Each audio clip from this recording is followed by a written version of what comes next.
Hey everybody, if you want to try out Pulp Adventure role-playing, Dicey Tales is going to be a great choice for you. I read this book, and it's by Jeff Mejia. He is a big lover of all things pulp, and he's done a fantastic job. If I had some sort of rating scale, I would put this very high. It's a great book.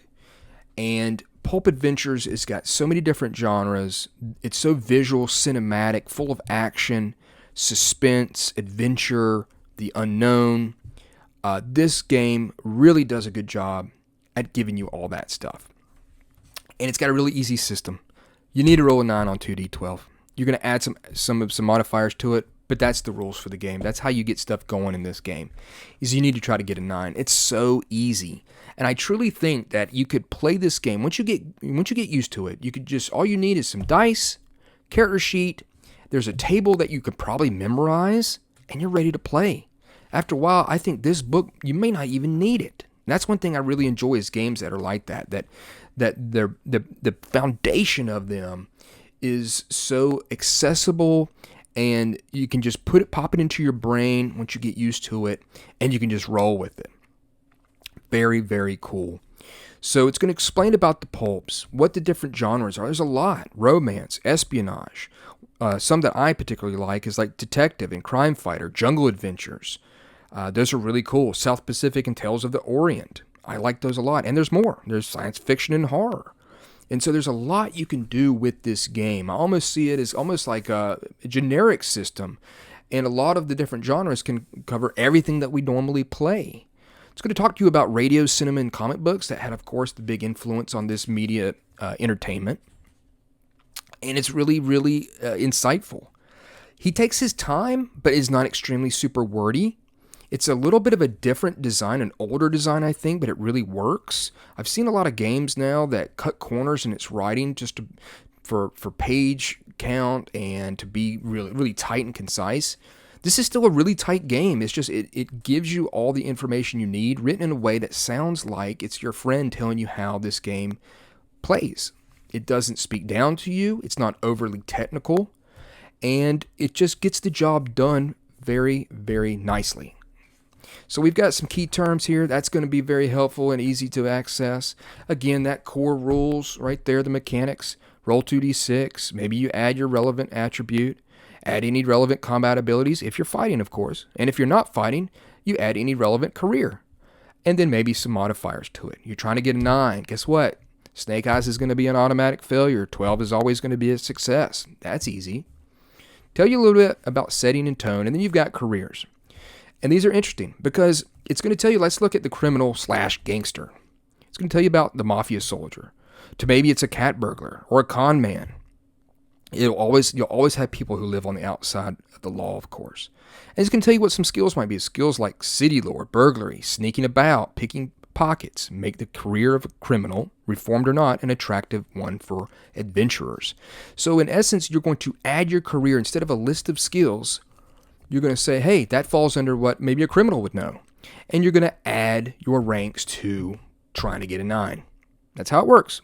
And 0 is actually going to be kind of like average. It's your base. Like a rank 0 soldier probably was a recruit that completed a full term service in the army. That's nothing to sneeze at. That's nothing small. And a rank 3 soldier would probably have spent a good deal of time in the army or saw a lot of action or a mixture of both. So it doesn't exactly mean that you've been in there a long time. It could mean that you just saw a lot of action. And I dig this. It makes it easy, makes it quick, and it's got great sentences, great writing, great paragraphs that tell you all the information you need without breaking it down to a whole bunch of different stuff or being too precise. You can have some strange stuff too that maybe it's not part of your what you want to run. Maybe scientific wizard or gadgeteer, some kind of strange stuff like that. And he's got great examples. I really like the examples that are there too. Then you've got attributes, and it kind of isn't the same thing. You're going to get a certain amount of points. You'll get 4 points to divide amongst your 4 attributes. And what you can do is you can buy down one. So if you're going to have a 0 in attribute, again, that's average. You can buy it down to -1. And one thing I really liked that he did, and I was actually like, wow, that's really cool. He says reasons not to buy agility down. He doesn't just leave that for you to find out through hardship in the game and messing up and being like, oh, I've got a -1. Why shouldn't you do that? Don't do that, it says. Reasons not to buy it down. That's very smart. That's good game design right there. It's good giving you information that's going to say, hey, I want to do that down by one. But why? What's going to be the drawback of that? He's going to tell you that. Reasons not to buy appeal down. Heroes may be charismatic and popular. They can acquire friends and followers. Lady Luck will favor them. They don't necessarily all have good looks, but there will be usually something about them that is compelling. This is because they have appeal. I think that's smart. You're going to kind of do the same with combat abilities as well. You have 4 points to allocate as well. And it's going to tell you, again, why reasons not to buy range down. Maybe you want a -1 in range. Don't do that. Reasons not to buy defense down. Well, if you can't be hit, you can't be hurt. So don't get hit. So don't buy it down. Smart. Hero points are going to be that currency. You know, those things you're going to be able to use to do a lot of fun stuff in the game. Then you got lifeblood that's going to be obviously kind of like your hit points. And then look right here. On paper, his combat skills look like this. Initiative, melee, range, defense, hero points, and lifeblood. And defense of 0 is average. Still needing to get that 9. Now granted, of course, 7 is your lucky number. And you're going to be able to look at some, with this system, you're going to be able to look at some 7 and 9 and stuff like that and know exactly what your kind of averages is, if you're going to be able to succeed or not. Then you're going to get boons and flaws. And this is going to make your character different. This is going to give them that kind of extra pizzazz. It could be something that's kind of mechanical, like ambidextrous, or something that's kind of abstract, like angel on your shoulder. And it's going to tell you exactly how you do it. It's not a table full of +2 to this, +1 to that. Maybe you're artistic. Maybe you have a birthright. Maybe you're a born athlete. You're going to get a bonus die. Meaning, a lot of times you'll get to add an extra die. Sometimes you'll get a bonus die and it'll say remove the lower one or remove the higher one. And that's how it kind of tweaks around with the system. It's very smart. And I like stuff like boons and flaws. They're fun. You kind of push your luck wanting to get more boons. That means you have to get flaws. And flaws are fun. They make your character human. They make it so that the game master can say, you're a bad liar. Don't forget about that. Or you know what? You've got some people that depend on you, or you're greedy and you need to role play that. So I dig that. I think that's really, really cool. And again, some cool stuff about how this character generation, right? Like they're making that character, examples of stuff, and then more rules here on how the system works. Really, look at this. Succeeding and failing. There it is. That's how easy this is. This table is really the only table maybe you need to have in this game. I don't know if there's a game master screen, but this is all you need.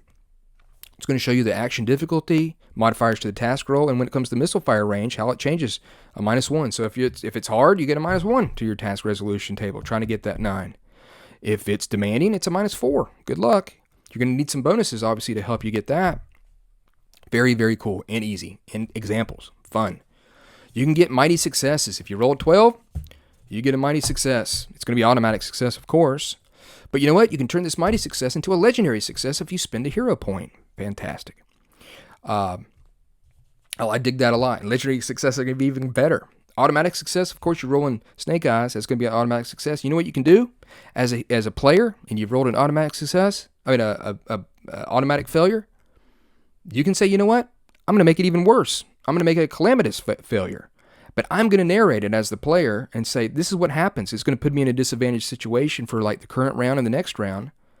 But I'll be rewarded a hero point. I'll learn from my mistake, and I'm going to do better. And it's going to help you be more heroic down the road. That's a really neat feature in this game. I dig it. And it's going to tell you how you can use hero points. Twist of Fate, Defy Death, maybe Splintered Shields, Shattered Sword, Luck of the Gods, letting you reroll stuff. And then Mighty Successes in combat are going to give you a lot of cool choices when it comes to combat. Like maybe you can disarm your foe or knock them down. Maybe you do a precision strike or just do more damage. Well, you say, well, what happens if I get a legendary success in combat? Well, you get to choose 2 of these. You can choose maybe Disarm and Rabble Slayer. Let's say even better. Let's do Knockdown and Rabble Slayer. Well, what is Rabble Slayer? This one I really dig. If fighting Rabble's going to be like your just lowest of low enemies that you're going to face. The damage result becomes the number of opponents taken out of the fight. They aren't necessarily dead, but they're certainly not coming back anytime soon. That's cool. I really like that. And it gives it that big cinematic aspect to it. I dig it. And then the combat's got a neat thing with the priority table. In essence, you're going to roll priority. Before a combat encounter, players will roll to discover the order in which the heroes and NPCs act in each round of the current combat situation, aiming for 9 or more. Of course, you want to get a 9 or more. So if you get a 9 or more, heroes with success, they're priority 3. Well, what if somebody got a mighty success? Well, they're going to go before them. And legendary is going to go before everybody else. And then the villains. And then the toughs. But what about heroes that they failed, where they're going to go after the toughs? And then it's going to be the rabble. And then if you had a calamitous failure result, you'll go last. This is a neat, different way of doing initiative it was new to me, and I think it's pretty cool. It's going to give you some cool examples of it as well. And they're going to go into a combat resolution stuff, a lot of stuff you know how you can do, grappling, 2-weapon fighting. I'm going to cover all those bases there, different types of damage that's done, different types of weapons. As you can see here, a lot of choices of that. Their damage, their ranges, some notes and stuff about them. Some of them say like D6L, which means L means you have to take the lowest of the damage rolled, and D6H you're gonna get what it is. You'll get a bonus die, but you have to take the highest if you have D6H, or the lowest if you have D6L. Very cool. Rules for armor here. It's going to subtract damage, and there's really neat thing here. I like where it says roll D6. Like light armor is roll D6 minus 3. For if you prefer static numbers, light armor absorbs 1 point of damage. So it kind of changes up and says, you know what? If you don't want to roll that, light armor absorbs 1 point of damage, making it even easier and quicker. I dig it. And then you've got a lot of rules here for firearms, shooting with the offhand, cover, firing single-shot weapons. Good stuff. Firing burst or auto fire. Always look at those. You do have like a firearm table. If you want to have that, you can use that to shoot some stuff, and it's going to help. A lot of information there for you. Damage from explosives. That's pretty good. You want to blow stuff up. Here's a bunch of different weapons. There's your explosives, and then how to reward and do with rewards and advancement. Buying off flaws, purchasing more boons, learning a language, gaining followers. Very cool. There's a whole section here on vehicle chases. That's a big aspect of the pulp genre. So you've got that. Terrors and hazards of adventuring. And this is really good stuff. Terror. Different types of adventuring hazards. Things like angled rooftops, acid, burning, cave-ins, disease, drowning, falling, intoxication, poisons, quicksand. A stampede, being struck by a car. So really covering the gambit of all things that might try to kill you. And then there's things here for non-player characters. And look how easy this is. Rabble, no attributes, no combat. They 0-1 careers, how many lifeblood they have, what their damage is, and then their special maybe about them. Maybe they're a horde and how they work as a horde. And then toughs, it's got, so this is a really easy table to reference right here. And you can get you up and going. And it's going to explain a lot about that stuff there. Then you've got a lot of examples to give you quick adventure seeds, villains and stuff like that. Different houses, kind of different factions. The Black Veil Society, Blunt's Army. It's going to tell you about them as well. So some stuff to maybe get the juices flowing when it comes to creating some adventures. Then you've got a bunch of stuff right here about creatures. Different traits they may have, like camouflage or ferocious attack, multiple attacks or special attacks, swarm attacks. And here it is right here. And look at this. Different sizes, so you can work off that if you want to make giant versions of the creatures. Very neat, like what a T-Rex would be, giant gorilla, or a colossal statue. Really, really helpful. Now, I will say one thing is that some of the way that the same size, it seems like some of the same size words here can be a little bit difficult to parse out. I almost kind of wish it had a little bit of something to kind of make them a little bit stand out a little bit differently. But it works. It still works very easy. Monkey here. I always like monkeys, or manchichis as I call them. Fun stuff like that. And then, of course, you've got some of the more stuff of legend. Monsters and other creatures of legend.